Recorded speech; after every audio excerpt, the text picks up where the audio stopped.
set to do this little speech last October. Be happy, be healthy. I found myself in Deaconess ER. Not too healthy, not too happy. But I have recovered. Anyway, and so this is what we're going to talk about. Okay, first of all, we're going to go, can you hear me okay? Yeah. We're going to go back in time. Okay. Lisa, I think you're the only one here who recognizes the name Audrey Rydell. Mm-hmm. Okay. Okay, this church, you may not know it, but has gone through ups and downs and downs and ups. And at one stretch, we were having 3 regular speakers rotating. And one was Audrey Rydell, who was a professor at USI, lives in New Harmony. Very, very good woman. Well, she gave this talk. And for some reason, I kept it, or I kept notes on it. Okay. Anyway, she calls it her happy talk. Says when we get up in the morning, put on a smile. It's the most inexpensive thing we can wear. And it's the most rewarding. Now, there are over 300 references to joy, happiness, laughter, good cheer in the Bible. You guys know that? God wants us, his children, to be happy. Like we're parents, we want our kids to be happy. Okay. And so it says a true Bible, happiness comes from within, not from material things. You hear this all the time. Okay. Anyway, says there's 3 keys for happiness. Stop complaining. If you can't do something, if you can't do something about it, do it. If you can't, forget about it. Don't clutter your mind. Talk to God. He can do something. Okay. Accept who you are and others as they are. And be of good cheer. Now this word cheer comes in word meaning face. And face means the expression on our face. So when Jesus said, be of good cheer, he's meant to smile. There. Okay. So we're going to sing a song. We already had a happy song. But I think we don't need music. There isn't any trouble, just do S-M-I-L-E. It isn't any trouble, just do S-M-I-L-E. It isn't any trouble, just do S-M-I-L-E. So smile when you're in trouble. It will vanish like a bubble if you only take the trouble, just S-M-I-L-E. You can do green, but you got to know. I love it. I never heard that. I love it. Now this is something. They say, if you don't feel like smiling, fake it. And your body doesn't know the difference. And that's a habit. Since I reread this, I have been trying to remember just to smile. Just to smile for no reason at all. Okay. Okay. Now this is pretty good stuff. I've written before about Dr. John Diamond. He was a practicing psychiatrist. He was looking for a better way to treat his patients. And he came upon this thing, kinesiology, muscle testing. We know about muscle testing. Okay. And you know about it. If you take food, you can hold this, somebody can test you, you do yourself. Take this food, put it in your mouth or hold it. If you go forward, it's good for you. If you go backwards, it's not good. You can do it yourself. Well, he found out you can do it with your emotions. So now, yeah, we got to just focus on the smiling half. Forget the other guy. If you want to try this, stand up. If you don't want to, you don't have to. But now, look at this. Look at the smiling face. And see if you go forward. Is anybody going forward? Oh, yeah. Yeah. Now focus on the sad guy. You should go backwards. Yeah. It does work. Okay. Yes, yes. And now, okay. And I got to tell you about my husband, Herman. Eating you. I always said he was Mr. Doom and Gloom. He went forward on the sad face and backwards on the happy face. just the way he was. Okay, now, this Dr. Diamond has this young male cancer patient in for therapy. And he says, do you hate anybody? And the guy says, yeah, I hate my mother.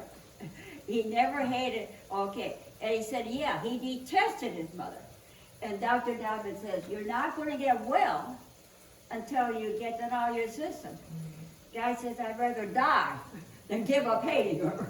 Oh. So that was the end of the conversation.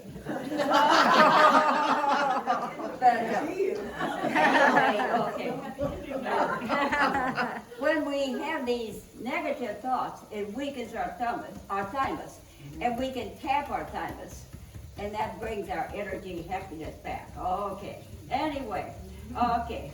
Now, I had done a lot of nursing home stuff, and I always would try to tell them jokes and story hours. And this was kind of good. I would have this little story hour, and I would say, ha, and they had to say, ha. And I would say, ha, ha, and they would say, ha, ha. And by the time you get to 4 or 5, they're all laughing. Yeah. But I had this one girl, I couldn't hardly get a smile on her face, but finally, by the time we got to 4 or 5, she was giving a little bit of a smile. Okay. Anyway, okay. So I tell them jokes, okay, and I've got some jokes, okay. And, okay. This one, okay. The cop pulls over a car, driving erratically.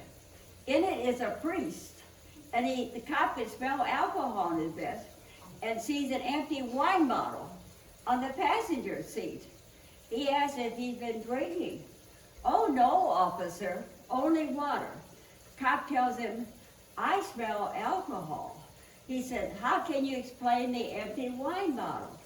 Priest looks at the bottle. My God, he's done it again.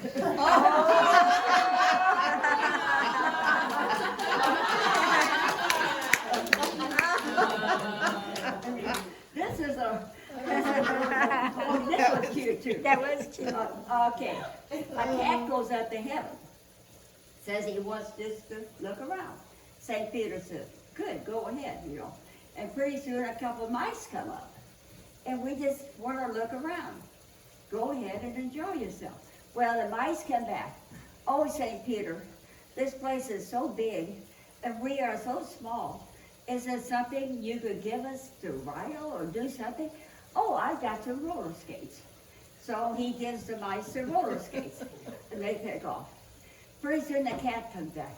Oh, St. Peter, I love this place, especially your Meals on Wheels. I love that one. Meals on Wheels. That was cute. A cab driver picks up a nun. She gets in and he can't stop staring at her. She asks him why. He says, oh, sister, I have a question, but I don't want to offend you. She says, my dear son, as old as I am, as long as I've been in the convent, nothing I can say can offend, nothing you can say can offend me. Okay, he says, well, sister, I've always had this fantasy. I would like to have a nun kiss me. Well, she says, perhaps we can arrange this. I have to ask you 2 questions. You must be Catholic and you're not married. Oh, yes, sister, I am not a Catholic and I am not married. So they pull him through the alley and he performs his fantasy. Well, they go back on the road and he starts to cry. And she said, my child, what is this? What is wrong? Oh, sister, I must confess, I am not a Catholic and I am married. She said, don't worry about it. My name is Kevin. I'm going to a masquerade party. That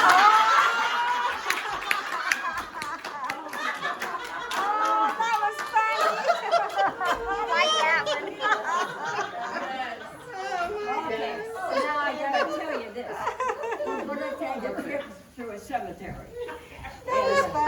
You don't usually think of going in a cemetery. We're gonna be happy, be healthy talk. But anyway, some guy, I don't know where, how he did this, but he collected epitaphs off of tombstones, and they have collected them, and I saved them. Okay, these are some of them, all throughout the country. On the grave of Ezekiel Akel. Here lies Ezekiel Akel, age 102. The good die young. Ann Mann. Here lies Ann Mann, who lived in old maid, but died an old man. Anna Wallace. The children of Israel wanted bread. The Lord sent them manna. Old Clerk Wallace wanted a wife. The devil sent him Anna. Here lies the body of Jonathan Blake, stepped on the gas instead of the brake. Oh. Here lies Butch. He was quick on the trigger, but slow on the door. This guy. I told you I was sick. This one, Margaret Daniels. She always said her feet were killing her, but nobody believed her. Here lies the body of our dear Anna, done to death by a banana.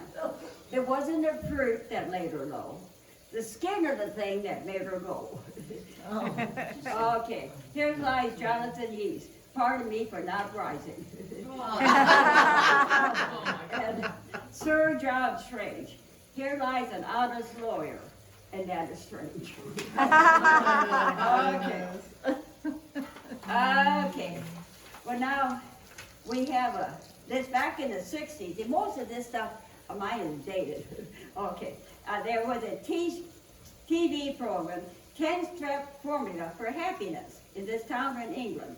Okay, and they gave them 50 people, had these different steps to do. Plant something and nourish it. Now, that can work both ways. Because I remember when we were out in the country with these big gardens, it wasn't always happiness when you're out there picking beans in the hot summer sun and all that. Anyway, but now I have smaller land, I have plants, and I name them. And I go on and I talk to them. Good morning, Edie. Good morning, Mindy. And you build this rapport with them. And they do know. They really, really do. Okay.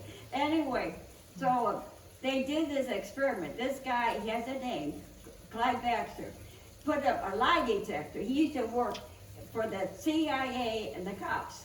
And he's done a lie detector. One time, he noticed some changes. Okay, one evening he was watering his plants in the office and decided to put in a lie detector to see what would happen. He noticed some changes, and then, no, that was it. And then he thought, I wonder what would happen if I burned that plant. Before he could even reach for a match, the machine registered on that lie detector of that plant. It had picked that up. Alarm, alarm, alarm, alarm. And then, and then he has hooked up machines of hundreds of plants.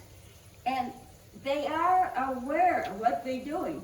And you always hear of some people who have a green thumb. That's me. Well, they love their plants. They talk to them. Okay, one time he broke his rules. He staged a plant murder.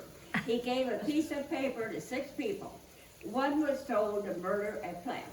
He then connected his equipment to the second plant, and once more they added a rule.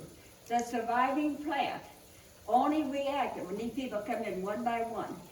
When the murderer came in, and when that plant saw that person coming back who had killed his other plant, it reacted. So anyway, so that's why you have to talk to your plant. And this is pretty good. Okay, these people, this congregational preacher had 150 volunteers. We couldn't quite pull it off, could we? They filled 3 pots with dirt, and they planted bean seeds in each of them. And we told to water all the same. Then for 15 minutes, that's a long stretch, morning and night, They were, to one, they were supposed to send warm, positive thoughts. To the second one, ignore it. And the third group, third class, ugly. You're just ugly. I just don't like you. You're just ugly, ugly, ugly. Okay. And they did that experiment for months. And most of them, some of the cursed ones, never even broke the ground. Okay. But one woman was shook up. Her cursed ones were doing better than the ones she prayed over. And she couldn't understand it. She confided to her elderly father. He said, well, after she went to bed, he went down and he loved the cursed ones. Okay. Now, this is something we have to count our blessings, at least 5 every day. Okay.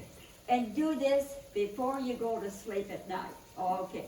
This, I think Edie gave me this. Carolyn Miller was a motivational speaker, and she tried that. She was told to do it, and she did it.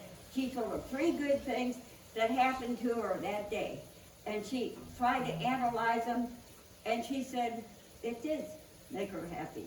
And Dr. Wayne Dwyer, we like him. We all like him. We like him. Okay. He reminds us the last minutes before we go to sleep are the most important ones of the day. And he says, go to sleep with negative thoughts. You can destroy all the good you've done during the day. That's a pretty big statement. His mantra is, I am peaceful, I am content, I am loved, I track only highest ideals for myself. So that's what you do before you go to sleep. Now when you get up in the morning, you should say, it's a good day, a happy day. Okay, I was going to school and this whole crowd said, today's a beautiful day. I'm going to make it one of the most wonderful day in the world. And Ron Lucas, we know Ron, he used to say, what great, grand, glorious things are we going to do today? Now, if you guys have followed the story of Ron and Judith, Ron's not saying that stuff no more. The glorious things aren't happening to you. But Judith still says her. Oh, okay. But, okay. Unit of, now I talk about affirmations, okay. And this is pretty good. Dr. Jerome Whitaker, some of you may know him. He used to write for Newsletter. He has a clinic out there. And when they get a new patient coming in, they give them a wristband with the affirmation. Today, every day, in every way, I'm getting better and better. And you're supposed to say it 100 times a day. And if you say it enough, your subconscious hears that. And you get it. But I tell you, even me, retired, no nursing home, just sitting around, you don't remember to do it 100 times a day. But it is, okay, now we got to do a little bit more. Okay, okay. This is pretty good too. Our subconscious can't tell the difference between a negative and a positive word. It doesn't process negative. Tell someone something with a negative word, and it goes to the subconscious as a positive. If you, I'm not going to get any fatter, goes, I'm going to get fatter. You're better off to say, I'm getting slimmer every day. And I have to go back to Herman again. Okay. But he was feeling bad. Oh, I feel so sick. Feel so sick. Gonna die. Feel so bad.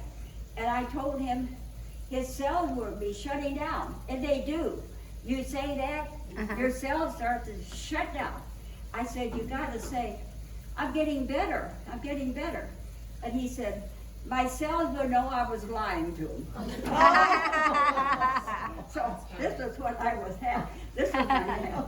But then they talk about Myrtle and Charles Fillmore. And how Mildred was really, she went to, they were no ordinary people. So she went to this lecture once on, and then she had always, they told her she was going to die. She would had all these health issues. And she started getting better and better and better. Okay. And they said, Charles was so good on her. Anyway, he always she said, I'm a child of God. I do not inherit sickness. And by golly, she got well. And they say that he would always say, I fairly sizzle with love and happiness or something. Even when he was getting pretty old and not sizzling too much, he was trying to tell himself that. Okay. We talked a little bit about gratitude there. Okay. And that's another, we're not thankful enough for what we have. It's so easy to just, and when you think we should be so thankful, we are here. We're not in the far east like New Jersey and all that, where they've had these tornadoes and these hurricanes and all that come down. I mean, we have so much to be thankful, but we just go ahead on our own little lives and don't think about it enough. Okay, anyway, I gotta wind this up. Okay. Okay. This is kind of good. Okay. When we talk about hugs. Okay, and we know this church is good on hugs. We're very, very good on hugs. Okay, and I get these newsletters, and this one was this lady who wrote the woman's newsletter, and she says, the title, doing this daily will keep the doctor away. It is not eating apples. Tells about this patient who was a prop. And everybody needs 3 hugs a day. Is there anyone who wants one now? And the kids will all line up to get their hugs. Okay. Anyway, and they took 400 healthy adults, gave them, some got hugs for the next 14 days. And then they exposed them to a cold virus. And the ones who got the most hugs didn't get sick. So there, okay. Okay, I gotta tell you a couple more jokes. This is one on attitude. Okay. There was a woman who woke up one morning, looked in a mirror, said, oh, I only had 3 hairs on her head. Well, I think I'll braid my hair this morning. So she did it, she had a woman. Next day she woke up, 2 hairs on her head. I think I'll part my hair down the middle. She did and had a wonderful day. 3rd day she woke up, only 1. Well, I'm going to wear my hair in a ponytail. So she did. Had a good day. Last time she looked in the mirror, not a single hair on her head. Well, I don't have to fix my hair today. Okay. That's so good. Okay, they say we're happier when we go to a church house, go to church too. And have you noticed that when you come after you leave Unity, you just feel happier. Mm-hmm. It's a truth. It is a truth. And they have done study, and it is a truth. Okay. Anyway, okay. Well, does having kids make you happier? Oprah did a show once.